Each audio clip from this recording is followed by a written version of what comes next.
इकरा PU science college, आपके भविष्य की हमें है फिक्र। स्टूडेंट के उज्जवल भविष्य के लिए Iqra PU science college first PUC और सेकंड पीयूसी के लिए एडमिशन शुरू हो चुके हैं। पीसीएमबी और नीट सीईटी कोर्स के ऑफर चल रहे हैं। यहाँ पर तजुर्बेकार स्टाफ, नए तकनीकी लैब, साथ ही स्टूडेंट को वाहन की सुविधा भी दी जाएगी। तो देर किस बात की, आज ही अपने बच्चों के उज्जवल भविष्य को लेकर रजिस्ट्रेशन करने के लिए 8147652423 पर मिस्ड कॉल करें। इनका पता Iqra PU science college, BSNL quarters near Mangoli base, Bijapur. अधिक जानकारी के लिए संपर्क करें 9538644299 और 8971021429 पर।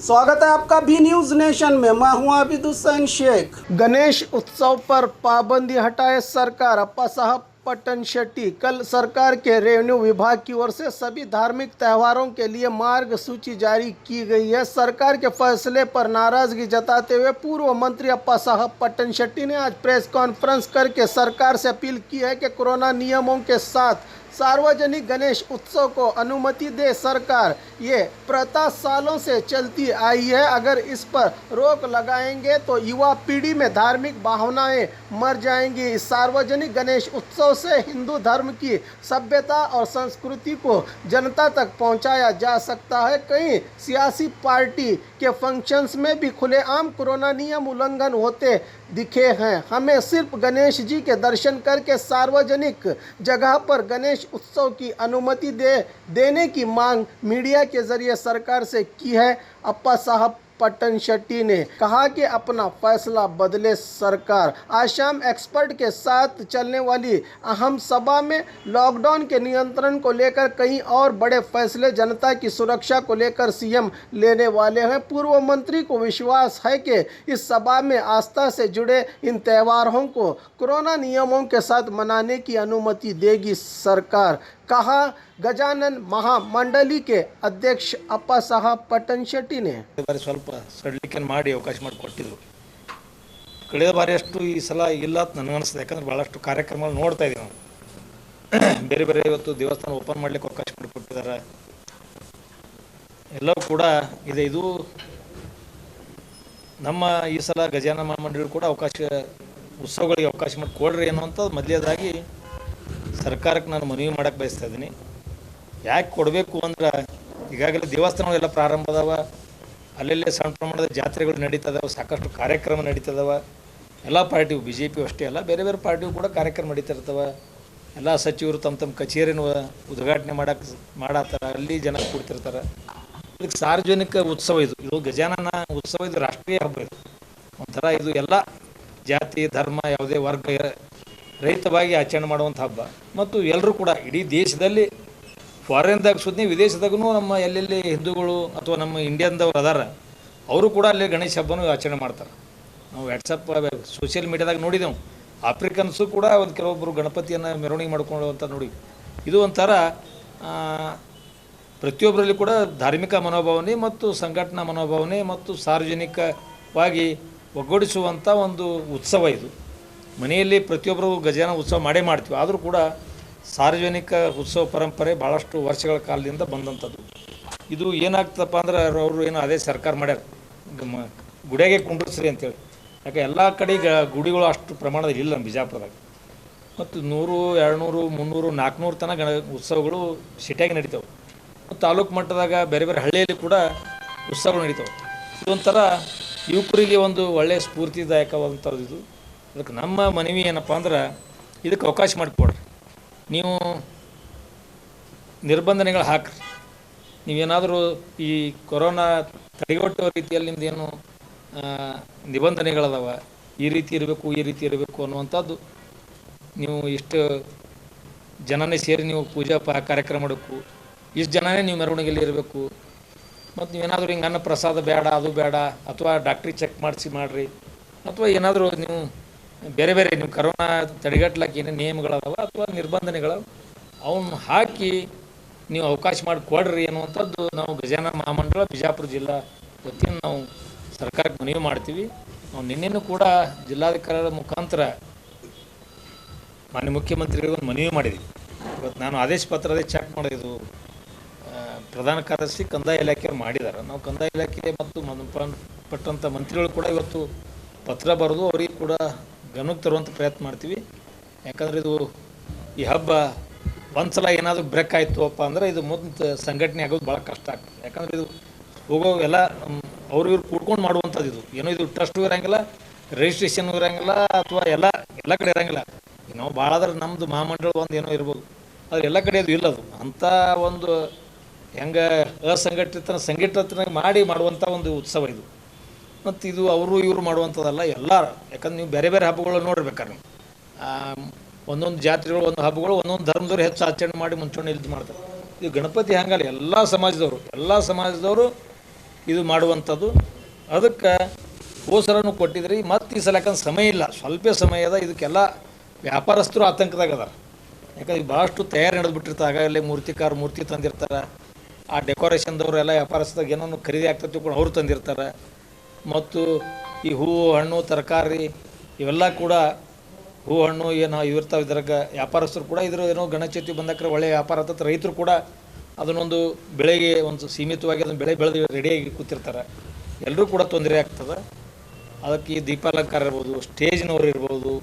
ಈಗಾಗಲೇ ಲಾಕ್ಡೌನ್ ಸಂದರ್ಭದಲ್ಲಿ ಹಲವಾರು ಕಾರ್ಯಕ್ರಮ ಸಂಪೂರ್ಣವಾಗಿ ಬಂದಾಗಿರೋದ್ರಿಂದ ಎಲ್ಲರೂ ಕೂಡ ನಿರುದ್ಯೋಗ ಸಮಸ್ಯೆನ ಎದುರಿಸ್ತಾ ಇದ್ದಾರೆ. ಈ ಮಂಟಪದವ್ರು ಇರ್ಬೋದು, ಲೈಟ್ದವರು. ನಾವು ಅಷ್ಟು ಆಡಂಬರೆ ಮಾಡದೇ ಇದ್ದರೂ ಕೂಡ ಸಿಂಪಲ್ಲಾಗಿ ಸರಳವಾಗಿ ಒಂದು ಮಂಟಪ ಇವನು ಮೈಕ್ ಹಾಕ್ಕೊಂಡು ಪೂಜಾ ವಿಧಿ ಕಾರ್ಯಕ್ರಮಗಳನ್ನು ಲಾಕ್ಡೌನ್ ಸಿಸ್ಟಮ್ ಅಂತರವನ್ನು ಕಾಯ್ಕೊಂಡು ಪೂಜೆ ಮಾಡ್ಲಿಕ್ಕೆ ಅವಕಾಶ ಮಾಡಿಕೊಡ್ರಿ. ಯಾಕಂದ್ರೆ ಇದು ಹತ್ತಿಕ್ಕುವಂಥದ್ದಾಗ್ತದೆ. ಈ ಹಬ್ಬವನ್ನು ಹತ್ತಿಕ್ಕುವಂಥದ್ದು ಆಗಬಾರ್ದು ಅನ್ನುವಂಥದ್ದು ನಾನು ಮಾನ್ಯ ಮುಖ್ಯಮಂತ್ರಿಗಳಿಗೆ ಮತ್ತು ಸರ್ಕಾರಕ್ಕೆ ಹೇಳಿಕ್ಕೆ ಬಯಸ್ತಾ ಇದ್ದೀನಿ.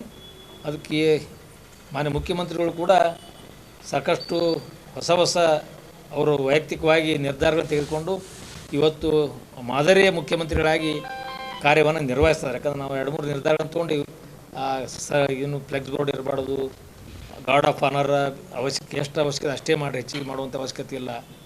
ಆಮೇಲೆ ನಮ್ಮ ಏನು ಸಮಾರಂಭಗಳಲ್ಲಿ ಬುಕ್ಕೆಗಳನ್ನು ಮೂರ್ತಿಗಳನ್ನು ಇವನ್ನ ಕೊಡುವಂಥದ್ದು ಬೇಡ. ಪುಸ್ತಕ ಕೊಟ್ಬಿಡ್ರಿ. ಇದು ಖರ್ಚು ಉಳಿಸೋದಂಕದಾಯಿತು, ಸಮಯ ಉಳಿಸೋದಂಕಂತೂ ಸರಳ ಮಾದರಿ ಆಗ್ತಾಯಿದ್ರೆ ಇದು ಒಳ್ಳೆಯ ನಮ್ಮ ಮುಖ್ಯಮಂತ್ರಿಗಳ ನಿರ್ಧಾರ ಅನ್ನುವಂಥದ್ದು ಕೂಡ ನಾವು ಅವ್ರಿಗೆ ಸ್ವಾಗತ ಮಾಡ್ತೀವಿ. ಇದು ಮನವಿ ಮಾಡ್ತೀವಿ. ಎಲ್ಲ ಹಬ್ಬಗಳು ನಡೀಲಿ, ಆದರೆ ಹೆಂಗೆ ನೀವು ಬೇರೆಕ್ಕೂ ನೀವು ಸರಳವಾಗಿ ಆಚರಣೆ ಮಾಡೋಕ್ಕೆ ಕೊಟ್ರಿ, ಹಂಗೆ ನೀವು ಇದನ್ನೊಂದು ಕೊಡ್ರಿ ಅನ್ನುವಂಥದ್ದು ಅದು ಮೊದಲೇದಾಗಿ ಈ ರೀತಿ ತಮಗೆ ವಿನಂತಿ ಮಾಡ್ಲಿಕ್ಕೆ ಬಯಸ್ತದೆ.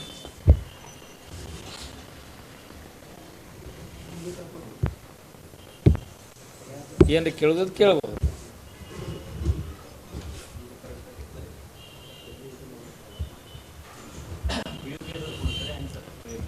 ನಾವು POP ಬಗ್ಗೆ ಈಗಾಗಲೇ ಅದನ್ನು ಕಡಿಮೆ ಮಾಡುವಂಥ ಪ್ರಯತ್ನ ಆಗ್ಯದ. ಯಾಕಂದ್ರೆ ಲಾಸ್ಟ್ ಟೈಮ್ನು ಒಂದು 30% ಒಂದು ಮಣ್ಣಿನ ಮೂರ್ತಿಗಳು ಆಗ್ಯಾವ. ಯಾಕಂದ್ರೆ ಅದನ್ನು ಇನ್ನೂ ತಯಾರಕ ಫ್ಯಾಕ್ಟ್ರಿಗಳು ಬಿಜಾಪುರದಾಗಿಲ್ಲ, ಬೇರೆ ಕಡೆ ಕೆಲವೊಂದು ಕಡೆ ಅದಾವೆ, ಕೆಲವೊಂದು ಕಡೆ ಇಲ್ಲ. ಈ ಸಲನೂ ಹೆಚ್ಚು ಅವರು ಏನು ಮೂರ್ತಿಕಾರ ಬಂದಿದ್ದಾರೆ, ಮಾತ್ರ ಬಂದು ಗಜಾಮಹಾಮಂಡಳ ಮನವಿ ಮಾಡ್ಯಾರ. ಈ ಸಲ ಕೊನೆಯದ ಅಂದ್ರೆ ನಾವು ಎಷ್ಟು ಸಾಧ್ಯ ಮಟೀರಿಯಲ್ ತಂದೀವಿ, ಕಡಿಮೆ ಬಿದ್ದರೆ ವ್ಯಾಪಾರ ಬಂದು ಭಕ್ತರು ಕೇಳಿದ್ರೆ ನಾವು ಕೆಲವೊಂದು POPಗಳು ಕೊಡ್ತೀವಿ, ಇಲ್ಲ ಅನ್ನಂಗಿಲ್ಲ. ಆದರೆ ಮುಂದಿನ ಸಲ 100ಕ್ಕೆ 100 ನಾವು ಮಣ್ಣಿನ ಇದು ಮಾಡ್ತೀವಿ. ವ್ಯಾಪಾರಸ್ಥರೇ ನಮಗೆ ಬಂದು ಮನವಿನೂ ಕೊಟ್ಟರೆ DC ಅವರಿಗೆ ನಮಗೂ ಕೂಡ ಹೇಳ್ಯಾರ.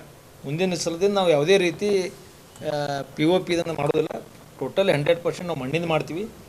ಈ ಸಲ ಮಾಡೋರಿದ್ವಿ ಕೋಲ್ಹಾಪುರದಾಗೆಲ್ಲ ನೀರು ಬಂದು ಫ್ಲಡ್ ಆಗಿ ಅಲ್ಲೆಲ್ಲ ಮೂರ್ತಿ ತಯಾರು ಮಾಡೋದು ಅಂತ ಅಲ್ಲಿ ಒಂದೇನು ಕೇಂದ್ರ ಇರ್ತದೆ. ಕೋಲ್ಹಾಪುರಕ್ಕೆ ಒಂದು 2 ಕಡೆ ಇದ್ದು ಅಥವಾ ಅಲ್ಲಿ ಅಸ್ತವ್ಯಸ್ತ ಆಗ್ಯದ. ಅದಕ್ಕೆ ಈ ಸಲ ಪೂರ್ತಿ ಆಗಂಗಿಲ್ಲ, ಎಷ್ಟು ಸಾಧ್ಯ ಆಗ್ತದೆ ಈ ಸಲ ಮಣ್ಣಿಂದು ಮಾಡೋಕ್ಕೆ ಪ್ರಯತ್ನ ಮಾಡ್ತೀವಿ. ಮುಂದಿನ ಸಲ ನಾವೇ ಸ್ವಂತ ಫ್ಯಾಕ್ಟ್ರಿ ಹಾಕಿ ಇಲ್ಲೇ ಬಿಜಾಪುರದಾಗ ಹಾಕಿ ಅಂದ್ರೆ ಮಣ್ಣಿನ ತಯಾರು ಮಾಡುವಂಥದ್ದು. ಕೈಯಿಂದ ಮಾಡಿದ್ರೆ ಅದು ಸಾಲಂಗಿಲ್ಲ. ಬಿಜಾಪುರ ಲಕ್ಷಗಟ್ಟಲೆ ಬೇಕಾಕ ನಿಮ್ಗೆ ಗೊತ್ತೈತಿ. ಲಕ್ಷಗಟ್ಟಲೆ ಮಣ್ಣಿಂದ ಮಾಡೋಕ್ಕೆ ಸ್ವಲ್ಪ ಸಮಸ್ಯೆ ಅದು. ಅದಕ್ಕೆ ಸ್ವಲ್ಪ ಫ್ಯಾಕ್ಟ್ರಿ ಟೈಪ್ ಇದ್ರೇ ಅದು ಸರಿ ಆಗ್ತದೆ ಅನ್ನುವಂಥದ್ದು. ಅದ್ರ ಸಂಬಂಧ ಅವರು ಈ ಮುಂದಿನ ಸಲದಿಂದ 100ಕ್ಕೆ 100 ಮಣ್ಣಿಂದ ಆಗ್ತಾನೋ ಅಂತ ಅವ್ರು ಹೇಳಿದಾರೆ. ನಮಗೂ ಕೂಡ ವಿಶ್ವಾಸ ಅದು. ಸರ್, ನಮ್ಮದು ಸಾರ್ವಜನಿಕ ಉತ್ಸವ ಇರೋದ್ರಿಂದ ನಾವು ಯಾವುದೇ ತೊಂದರೆ ಆಗ್ಬೇಕಂತ ನಮ್ಮ ವಿಚಾರ ಇಲ್ಲ. ಒಂದು ನೀವೆಲ್ಲ ನೋಡ್ತಾ ಇದ್ದೀರಿ. ನಿನ್ನೆ ರಕ್ಷಾರಾಮಯ್ಯ ಒಂದು ಕಾಂಗ್ರೆಸ್ದು ಒಂದು ಪದಾಧಿಕಾರಿ ಪದಗ್ರಹಣ ಕಾರ್ಯಕ್ರಮ ಎಷ್ಟು ಜನ ಸೇರಿದ್ರು, ಮತ್ತು ಅವಕ್ಕೆ ಯಾಕೆ ಅಷ್ಟು ನೀವು ಅದನ್ನು ಲಕ್ಷ್ಯ ಕೊಡೋಂಗಿಲ್ಲ? ನಿಮ್ಮ ಟಿ ವಿ ಒಳಗೆ ಮಾಧ್ಯಮದಾಗ ನೋಡ್ತಿರ್ತೀವಿ ಕರೋನಾ ಅಲ್ಲಿ ಉಲ್ಲಂಘನೆ ಅಂದ್ರೆ ನಾವು ಉಲ್ಲಂಘನೆ ಮಾಡ್ಬೇಕನ್ನುವಂಥದ್ದು ಇಲ್ಲ ಉದ್ದೇಶ. ಇದು ಧಾರ್ಮಿಕ ಅದು. ಇದು ನೋಡಿರಿ, ಗುಡಿ ದೇವಸ್ಥಾನಗಳು ನೀವು ಬಂದು ಈಗ ಅವಕಾಶ ಮಾಡಿ ಕೊಟ್ಟಿದ್ರಿ, ತೆಗಿಲಕ್ಕ ಭಕ್ತರು ಹೋಗಕ್ಕೆ ಅವಕಾಶ ಮಾಡಿ ಕೊಟ್ರಿ. ಅದಕ್ಕೆ ಲಿಮಿಟ್ ಮಾಡಿರಿ. ನೀವು ಬೇಕಾದ್ರೆ ಮೆರವಣಿಗೆ ಕ್ಯಾನ್ಸಲ್ ಮಾಡ್ತಿರಲ್ಲ, ಮೆರವಣಿಗೆ ಬಿಡೋ ಅಂದ್ರೆ ಬಿಡ್ತೀವಿ. ಯಾಕೆ ಅದಕ್ಕೆ ಸಾವಿರಾರು ಲಕ್ಷಾಂತರ ಜನ ಸೇರ್ತಾರೆ ಮೆರವಣಿಗೆ. ಅನ್ನಪ್ರಸಾದ ಮಾಡಿದ್ರೆ ಸಾವಿರಾರು ಜನ ಲಕ್ಷಾಂತರ ಜನ ಸೇರ್ತಾರೆ. ಇದಕ್ಕೂ ಸೋಷಿಯಲ್ ಡಿಸ್ಟೆನ್ಸ್ ಅದ. ಹೋಗಿ ಪಾಳೆ ಹಚ್ಚಿ ನಮಸ್ಕಾರ ಮಾಡ್ತೀವಿ. ಒಂದು 10 ಮಂದಿ ಕೂಡಿಸಿಂದ ಹೋಗಿ ಪೂಜೆ ಮಾಡೋದನ್ನ ಮಾಡ್ತೀವಿ. ಮೆರವಣಿಗೆಯಾಗಿ ನೀವು ಅಟ್ಟೆ 4 ಮಂದಿ ಹೆಚ್ಚಿಗೆ ಇರಬೇಡ, ನೀವು ಕಾನೂನು ಮಾಡಿರಿ. ಅದು ಏನಾರು ಉಲ್ಲಂಘನೆ ಮಾಡಿದ್ರೆ ಕ್ರಮ ತೊಗೊಳ್ರಿ, ಬೇಡ ಅನ್ನಂಗಿಲ್ಲ. ಆದ್ರೆ ಅವಕಾಶ ಮಾಡಿಕೊಡ್ರಿ ಅನ್ನೋ ನಮಗೆ ಕರೋನಾ ಹರಡಿಸ್ಬೇಕು, ಇದು ಮಾಡ್ಬೇಕು ಅನ್ನೋಂಥಲ್ಲ. ನೀವು ಬೇರೆ ಬೇರೆ ಮಾಡಿಕೊಟ್ರಿಲ್ಲ. ಇಲ್ಲ, ನಾವು ಆ ರೀತಿ ಗೊಂದಲಕ್ಕೆ ಸರ್ಕಾರನ ಇಕ್ಕಟ್ಟಿಸಿಲಿಸ್ಬೇಕು, ಕಾನೂನನ್ನು ಇಕ್ಕಟ್ಟಿಸಿಲಿಸ್ಬೇಕು ಅನ್ನೋಂಥ ವಿಚಾರ ನಮ್ಮದು ಇಲ್ಲ. ಒಂದೇ ಒಂದು ಉದ್ದೇಶ ಅಂದ್ರೆ ಇದೇನೋ ಒಂದು ನಮ್ಮ ದೊಡ್ಡ ಹಬ್ಬ, ಇದು ಸಾರ್ವಜನಿಕ ಉತ್ಸವ, ಇದು ಗಜಾನನ. ಇದು ಬೇರೆ ಹಬ್ಬಗಳು ಸಾರ್ವಜನಿಕವಾಗಿ ಈ ರೀತಿ ದೊಡ್ಡ ಪ್ರಮಾಣದಲ್ಲಿ ಆಗಂಗಿಲ್ಲ. ಇದು ಇದರದೇ ಆದಂಥ ಒಂದು ಹಿನ್ನೆಲೆ ಇದೆ. ಇದು ಆ ಉದ್ದೇಶದಿಂದ ಇದು ಸಾರ್ವಜನಿಕ ಉತ್ಸವ ಪ್ರಾರಂಭ ಆಗಿದ್ದು ಸ್ವಾತಂತ್ರ್ಯ ಪೂರ್ವದಲ್ಲಿ ಪ್ರಾರಂಭ ಆಗಿದ್ದಂಥದ್ದು. ಇದು ಸಂಘಟನೆ ಮಾಡಲಿಕ್ಕೆ ಪ್ರಾರಂಭ ಆಗಿದ್ದದ್ದು. ಇದು ಸಾಕಷ್ಟು ಇವತ್ತು ವ್ಯಾಪಕವಾಗಿ ಭಾಳ ದೊಡ್ಡ ಪ್ರಮಾಣದಲ್ಲಿ ಇಡೀ ದೇಶದಲ್ಲಿ ಇದು ಆಚರಣೆ ಇರ್ತದೆ. ಇಷ್ಟು ದೊಡ್ಡ ಪ್ರಮಾಣ ಒಂದು ಹಬ್ಬ ಇರೋದರಿಂದ ಇವತ್ತು ಮಹಾರಾಷ್ಟ್ರ ಇರ್ಬೋದು, ಬೇರೆ ಬೇರೆ ಸ್ಥಳಗಳಲ್ಲಿ. ಹೋದ ಸಲ ಕೂಡ ಮಹಾರಾಷ್ಟ್ರ ಕರೋನಾ ಇದ್ದಾಗ ನಿರ್ಬಂಧನೆ ಹಾಕಿ ಅವಕಾಶ ಮಾಡಿಕೊಟ್ಟಿದ್ರು. ಈ ಸಲ ನಿರ್ಬಂಧನೆ ಹಾಕಿ ನಮ್ಮಲ್ಲಿ ಕೂಡ ಅವಕಾಶ ಮಾಡಿಕೊಡ್ರಿ. ಕರ್ನಾಟಕ ರಾಜ್ಯದಲ್ಲಿ, ನಾನು ಇಡೀ ಬಿಜಾಪುರ ಜಿಲ್ಲೆಯಲ್ಲಿ ಹೇಳ್ತಾ ಇಲ್ಲ, ಇಡೀ ರಾಜ್ಯದಲ್ಲೇ ಒಂದು ಅವಕಾಶ ಮಾಡಿಕೊಡ್ರಿ. ಇಷ್ಟು ಸೋಷಿಯಲ್ ಡಿಸ್ಟೆನ್ಸ್ ನಾವು ಹೋದ ಸಲ ಮಾಡಿದ್ದೀವಲ್ಲ, ಸುಣ್ಣಿಲೆ ಬ್ಲಾಕ್ ಹಾಕಿದ್ದೀವಿ, ಅಲ್ಲೇ ನಿಂತು ಅಲ್ಲೇ ಪೂಜೆ ಮಾಡೋಕೆ ಹಾಕಿದ್ದೀವಿ. ಅದು ಆಯಿತು, ಒಳ್ಳೆಯ ರೀತಿ ಮಾಡೀವಿ. ಅದಕ್ಕೆ ನಮ್ಮದೇನು ಈ ಹಬ್ಬ ರದ್ದು ಆಗಬಾರ್ದು ಅಷ್ಟೇ, ಸರಳ ಆಚರಣೆ ಅವಕಾಶ ಮಾಡಿಕೊಡ್ರಿ ಅನ್ನುವಂಥದ್ದು ನಮ್ಮದಿದೆ. ಮಹಾರಾಷ್ಟ್ರದ ಇನ್ನೂ ಸಂದೇಶ ಬಂದಿಲ್ಲ ಸರ್, ಅವ್ರದ್ದು ಬ್ಯಾನು ಬಂದಿಲ್ಲ. ಹೋದ ಸಲ ಮಾಡಿದ್ರು, ಆಮೇಲೆ ಅವಕಾಶ ಮಾಡಿಕೊಟ್ರು. ಅವರಿಗೆ ಮಾಡ್ಬೋದು, ಅಲ್ಲಿ ಸಂಘಟನೆಗಳದಾವ, ಅವರು ಕೂಡ ಸರ್ಕಾರಕ್ಕೆ ಮನವಿ ಮಾಡ್ಬೋದು, ಅದು ಪರ್ಮಿಷನ್ ತೊಗೋಬೋದು. ನೀವೆಲ್ಲ ನಡೆದಲ್ರಿ ಎಲ್ಲ ಶ್ರಾವಣ ಮಾಸದ ಕಾರ್ಯಕ್ರಮಗಳು ಎಲ್ಲ ಕಡೆ ದೇವಸ್ಥಾನಗಳು. ಮೊನ್ನೆ ನೀವೇ ನೋಡಿರಿ, ಎಲ್ಗೋರ್ದು 10,000 ಮಂದಿ ಸೇರಿದ್ರು ಅಂತಂದ್ರೆ ಅಲ್ಲಿ ಅದು ಏನಾಗ್ತದ. ಈಗ 10,000 ಮಂದಿ ಇದ್ರು. ನಾನು ಪತ್ರಿಕೆ ಓದಿದೆ ಸರ್, ಮದುವೆ ಪೇಪರ್ನ ಓದಿ. ಭಾಳ ದೊಡ್ಡ ಪ್ರಮಾಣದಲ್ಲಿ ಜಾತ್ರೆ ಕೂಡ ಬಂದಿದ್ದು ಅಷ್ಟು ಮಂದಿ ಶ್ರಾವಣ ಮಾಸದಿಂದ ಕಾರ್ಯಕ್ರಮ ಬಂದು ಭಕ್ತರು. ಆದರೆ ಅಲ್ಲಿ ಅಷ್ಟು ನಮ್ಮಲ್ಲಿ ಏನು ಬರೋಂಗಿಲ್ಲ ದಿನ ನೋಡ್ಲಿಕ್ಕೆ. ಯಾಕಂದ್ರೆ ಡೆಕೋರೇಷನ್ ಇರೋಂಗಿಲ್ಲ ಅಂದ್ರೆ ಭಾಳ ಮಂದಿ ನೋಡೋದು ಕಡಿಮೆ ಆಗಿಬಿಡ್ತೈತೆ, ಬರೋದು ಕಡಿಮೆ ಆಗಿಬಿಡ್ತದೆ. ಸುಮ್ಮನೆ ಉತ್ಸವ ಮತ್ತು ಸಂಘಟನೆ ಕಾರ್ಯಕರ್ತರದ್ದು ಉಳಿಲಿ ಅನ್ನುವಂಥದ್ದು. ಯಾಕಂದ್ರೆ ಉತ್ಸವಗಳು ರದ್ದಾಗ್ಬಿಟ್ರೆ ಆ ಸಂಘಟನೆ ಹಾಳಾಗಿ ಹೋಗ್ಬಿಡ್ತೀವಿ. ಯಾಕಂದ್ರೆ ಇವರು ಬೇರೆ ಬೇರೆ ದೇವಸ್ಥಾನದವರು, ಟ್ರಸ್ಟ್ನವರು ಜಾತ್ರೆ ಮಾಡೋದು ಬೇರೆ ಅದು. ಸಂಘಟನೆ ಇರ್ತದೆ, ಅವ್ರೊಂದು ಫಂಡ್ ಇರ್ತದೆ, ಅವ್ರದ್ದೇ ಆದಂಥ ಇದು ಇರ್ತೈತಿ, ಚಾರಿಟಿ ಇರ್ತೈತಿ, ಮಾಡ್ತಾರೆ. ಇದಕ್ಕೇನದು, ಇದಕ್ಕೇನೂ ಇಲ್ಲ. ಹುಡುಗರು ಧಾರ್ಮಿಕ ಭಾವನೆಗಳಲ್ಲಿ ಯುವಕರು ಇರಬೇಕನ್ನುವಂಥ ಉದ್ದೇಶನೇ ಇದು. ಮೊದಲು ಸ್ವಾತಂತ್ರ್ಯ ತೊಳಕ್ಕೆ ಮಾಡ್ಯಾರ. ಇವತ್ತು ನಮ್ಮದೇನು ಎಲ್ಲರೂ ಕ್ರಿಯಾಶೀಲರಾಗಿ ಬರಬೇಕು, ಧಾರ್ಮಿಕ ಮನೋಭಾವ ಪ್ರತಿಯೊಬ್ಬರು ಯುವಕರಲ್ಲಿ ಬೆಳೀಬೇಕು, ಒಳ್ಳೊಳ್ಳೆ ವಿಚಾರಗಳನ್ನು ಅಲ್ಲಿ ಹಂಚ್ಕೋಬೇಕು, ಕಲಿಬೇಕು ಅನ್ನೋದಕ್ಕೆ ಒಂದೇ ವೇದಿಕೆ ಅಂದರೆ ಗಜಾನನ ಉತ್ಸವ ಒಂದೇ. ಇದು ಬಿಟ್ಟರೆ ಬೇಕಾದ್ರೆ ನೀವು ಯಾವ್ದಾರು ನೋಡಿರಿ, ದೇವಿ ಕೂಡಿಸ್ತಾರೆ, ಅದು ಇಷ್ಟ ವೈಡಾಗಿರಂಗಿಲ್ಲ. ನಾಡದೇ ಉತ್ಸವ ಹಾಕದೆ ಇಡೀ ರಾಜ್ಯದಲ್ಲಿ ದೇಶದಲ್ಲಿ ಹಾಕದ, ಆದರೆ ಇಷ್ಟು ಪ್ರತಿಷ್ಠಾಪನೆ ಇರೋಂಗಿಲ್ಲ. ಗಣಪತಿ ಹೆಂಗಂದ್ರೆ ಸಣ್ಣ ಹುಡುಗರು ಹಿಡ್ಕೊಂಡು ಒಂದು ವಾತಾವರಣ ನಿರ್ಮಾಣಕ್ಕೆ, ಸಣ್ಣ ಹುಡುಗ ಬಾಳೆ ಮಾಡಿಕೊಂಡು ಮನೆ ಹೋಗಿ ಚಂದ ಎತ್ತಿ ತಮ್ಮ ಕೈಯಿಂದ ರೊಕ್ಕ ಹಾಕಿ 4-5 ದಿವಸ ಮನೆಯ ಕೆಲಸ ಬಿಟ್ಟು ಓಡಾಡಿ ಅದನ್ನು ಪೂಜೆ ಮಾಡೋದು ಅಂದ್ರೆ ಒಂದು ಒಳ್ಳೆಯ ಒಂದು ಸಂಸ್ಕೃತಿ ಇದ್ದಂಥ ಒಂದು ಹಬ್ಬ ಇದು. ಅದಕ್ಕೆ ಇದನ್ನು ಇರಲಿ ಅನ್ನುವಂಥದ್ದು. ಯಾಕಂದ್ರೆ ಒಂದು ಸಲ ಬಿಟ್ಟು ಅಂದ್ರೆ ಬೇಕಾದ್ರೆ ಅದ್ರ ಪರಿಣಾಮ ನನಗೆ ಗೊತ್ತಾಯ್ತು. ಮುಂದದು ಭಾಳಷ್ಟು ಕಡೆ ಕೆಲವೊಂದು ಸಂಘಟನೆ ಹೋಗ್ಬಿಡ್ತಾವೆ, ಕೊಡೋಂಗಿಲ್ಲ. ಯಾಕಂದ್ರೆ ಒಬ್ಬರು ಬೇರೆಯವ್ರವ್ರು ಬಂದಿರ್ತಾರೆ, ಬಾಡಿಗಿಂದಾರ ಮನೆಯವ್ರು ಇರ್ತಾರೆ ಅಲ್ಲಿ, ಅವ್ರು ಮತ್ತೊಂದು ಕಡೆಯಲ್ಲಿ ಹೋಗ್ತಾರೆ, ಯಾವುದೋ ಒಂದು ಲೀಡರ್ಶಿಪ್ ಇರ್ತದೆ, ಅವ ಅಲ್ಲಿಂದ ಎಲ್ಲಿ ಹೋಗ್ಬಿಡ್ತಾನೆ. ಹಿಂಗದು ಟೋಟಲಿ ಇದು ಆಗಿಬಿಡ್ತದೆ, ಅಸ್ತವ್ಯಸ್ತ ಆಗ್ತದೆ. ಅದಕ್ಕೆ ನಾವು ಇದನ್ನು ಇರಲಿ ಅನ್ನುವಂಥದ್ದು. ಸರ್ಕಾರ ಕಾರ್ಯಕ್ರಮ ಸಾಕಷ್ಟು ಕೆಲವೊಂದು ಕಡೆ ನೋಡಿ 20, 50, 100, 200, 400 ಮಂದಿ ಎಲ್ಲ ಕಡೆ ಸಹಜವಾಗಿ ಸೇರ್ತಿರ್ತಾರೆ. ಎಲ್ಲ ಕಡೆ ನಿರ್ಬಂಧನೆಗಳು ಅದಾವ, ಆದರೂ ಕೂಡ ಅದು ನಡೆದೇ ಅದ. ಅದಕ್ಕೆ ಇದಕ್ಕೆ ಯಾಕೆ ನಮ್ಮ ಗಣಪತಿಗೆ ಯಾಕೆ ನೀವೆಲ್ಲ ಬಿಟ್ಟು ಉಳ್ಕಿದ್ ಬಿಟ್ಟು ಗಣಪತಿಗೆ ಯಾಕೆ ಗಂಡು ಬಿದ್ದೀರ ಅದು ನಮ್ಮದೊಂದು ಪ್ರಶ್ನೆ. ಅದಕ್ಕೆ ನಾವು ಮುಖ್ಯಮಂತ್ರಿಗಳು ಪತ್ರ ಬರಿತೀವಿ. ಕಂದಾಯ ಇಲಾಖೆಯವ್ರು ಆರ್ಡರ್ ಮಾಡ್ರೆ ಜಗದಿ ಚೆಕ್ ಮಾಡಿ ನೋಡಿದೆ, ಅವರಿಗೆ ಕೂಡ ಪತ್ರ ಬರಿತೀವಿ. ಸ್ವಲ್ಪ ನೀವು ಮನಸ್ಸು ಮಾಡಿದ್ರೆ, ಸುದ್ದಿ ಮಾಡಿದ್ರೆ ಸಂಜೆ ಒಂದು ಮೀಟಿಂಗ್ ಅದ, ಅಲ್ಲಿ ಏನರ ಸಡ್ಲಿಕ್ಕೆ ಸಿಗ್ಬೋದು ನಮ್ಮದೊಂದು ಆಶಾಭಾವನೆ. ಅದಕ್ಕೆ ನಾನು ಪ್ರೆಸ್ ಮೀಟ್ ಕರೀಲಕ್ಕ. ಯಾಕಂದ್ರೆ ನಾವು ಮೊನ್ನೆ ಹೇಳಿದ್ರಲ್ಲ, ಆನಂದ್ ಸಿಂಗ್ ಅವ್ರು ಹೇಳಿದ್ರಲ್ಲ, ನಾನು ಇದನ್ನು ಮಾಧ್ಯಮವನ್ನು ಸೇತುವೆಯಾಗಿ ಬಳಸ್ತೀನಿ ಅಂತೇಳಿ. ಅಂಥ ಮಂತ್ರಿಗಳೇ ಹೋಗಿ ಹೇಳಕ್ಕೆ ತಾಕತ್ತಿದ್ದವರೇ ಸೇತುವೆ ಮಾಡ್ಕೊಳಕತ್ತಾರೆ. ನಾವು ಅನಿವಾರ್ಯ ಮಾಜಿ ಸಚಿವರು ಅದೀವಿ, ನಮ್ಗೆ ಅಧಿಕಾರ ಇಲ್ಲ. ನಾವು ದಡದಾಡ ಹೋಗಿ ಬೆಳಗ್ಗೆ ಹೋಗಿ ಯಾರಿಗೆ ಹೋಗಿ ಭೇಟಿಯಾಗಿ ಪಟ್ಟಣ ಹೇಳಬೇಕು, ನಮಗೆ ಜಲ್ದಿ ಸಟ್ ಆಗಂಗಿಲ್ಲ. ಅದಕ್ಕೆ ನಾವು ನಿಮ್ಗೆ ವಿನಂತಿ ಅಂದ್ರೆ ನಿಮ್ಮ ಮುಖಾಂತರ ಇವತ್ತು ಸಂಜೆ ಒಂದು 4 ಗಂಟೆಗೆ ಏನೋ ಒಂದು ವಿಶೇಷ ಸಭೆ ಅದ ಇದ್ರ ಬಗ್ಗೆ, ಲಾಕ್ಡೌನ್ ಬಗ್ಗೆ ಮತ್ತು ಕೆಲವೊಂದು ನಿಯಮಗಳ ಬಗ್ಗೆ ಮುಖ್ಯಮಂತ್ರಿ ನೇತೃತ್ವದಲ್ಲಿ. ಅದಕ್ಕೆ ನಿಮ್ಮ ಮಾಧ್ಯಮದಾಗ ಏನಾದರೂ ಎಲೆಕ್ಟ್ರಾನಿಕ್ ಅಥವಾ ನಿಮ್ಮ ಎಲ್ಲ ಮಾಧ್ಯಮದಾಗ ಬಂದ್ರೆ ಅಲ್ಲೇನಾದರೂ ಒಂದು ಇದಕ್ಕೆ ಅವಕಾಶ ಸಿಗ್ತದೆ ಒಂದು ನಮ್ಮದೊಂದು ಆಶಾಭಾವನೆ ಅದ. ಅದಕ್ಕೆ ತಾವು ಸ್ವಲ್ಪ ಅದನ್ನು ವೈಯಕ್ತಿಕ ಇದ್ರ ಮೇಲೆ ಸ್ವಲ್ಪ ಅದು ಮಾಡಿದ್ರೆ ಸರಿ ಆಗ್ತದೆ. ಇಡೀ ದೇಶದಾಗ ಹಬ್ಬಗಳ ಸರಳವಾಗಿ ಆಚರಣೆ ಮಾಡೋಕ್ಕೆ ಅವಕಾಶ ಮಾಡಿಕೊಟ್ರೆ ಒಳ್ಳೇದಾಗ್ತದೆ ಅನ್ನೋಂಥದ್ದು.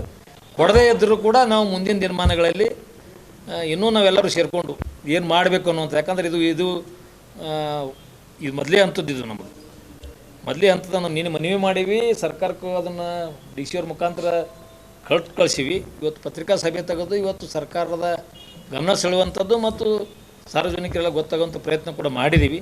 ಅದ್ರ ಜೊತೆಯೇ ಇವತ್ತು ಕೊಡಲೇ ಇಲ್ಲ ಅಂದರೂ ಕೂಡ ನಾವು ಇನ್ನೊಂದು ಸಭೆ ತೆಗೆದುಕೊಂಡು ಮುಂದೆ ಏನು ಮಾಡಬೇಕು ಅನ್ನೋ ನಿರ್ಧಾರ ತಗೋತೀವಿ. स्क्रैच कीजिए, ऑफर पाइए। जी हाँ, Aspire spoken English soft skill ने वाव कार्ड लॉन्च किया है, जिसमें आप 80% तक का डिस्काउंट पा सकते हैं। जल्दी कीजिए, ये ऑफर लिमिटेड है। एडमिशन कीजिए और 1 साल का ऑफर पाइए, अभी नहीं तो कभी नहीं। बाघमारे हॉस्पिटल में दांतों की बीमारी से जुड़े हर तरह का किया जाता है इलाज, जिसके माहिर oral and maxillofacial surgeon doctor शान करीमी करेंगे आपका उम्मीद से भरपूर इलाज। तो आज ही विजिट कीजिए बाघमारे मल्टी स्पेशलिटी हॉस्पिटल, सकाफरोजा सरकारी उर्दू स्कूल नंबर 4 के पास। और खबरों के लिए देखते रहिए बी न्यूज़ नेशन।